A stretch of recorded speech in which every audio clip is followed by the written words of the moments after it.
நீங்கள் கர்த்தரை நம்பி இருக்கிற பிள்ளைகள் தானே, நீங்கள் கர்த்தருடைய சமுத்திரம் நாட்டப்பட்ட பிள்ளைகளாக இருக்கிறனால கர்த்தர் சொல்றாரு, உங்களை கிருபை சூழ்மா. அல்ல என்ன செய்யுமா? கிருபை அப்படின்னா என்ன? Loving kindness. தேவனுடைய பேரு அன்பு உங்களை அப்படியே சூழ்ந்து கொள்ளும். கர்த்தரையே நம்பி இருக்கிறீங்க பார்த்தீங்களா, உங்களை தேவனுடைய பேர் அன்பு அப்படியே சூழ்ந்து கொள்ளும்.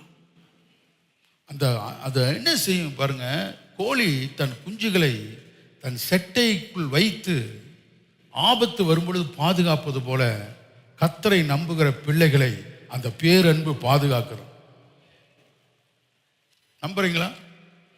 தேவனுடைய இந்த கிருபையை மிஞ்சி, அவருடைய இரக்கத்தை தாண்டி, அவருடைய வல்லமை தாண்டி ஒன்றும் உங்களை தொடவே முடியவே முடியாது. இதில் நீங்கள் முதல்ல நம்பிக்கையா இருக்கணும்.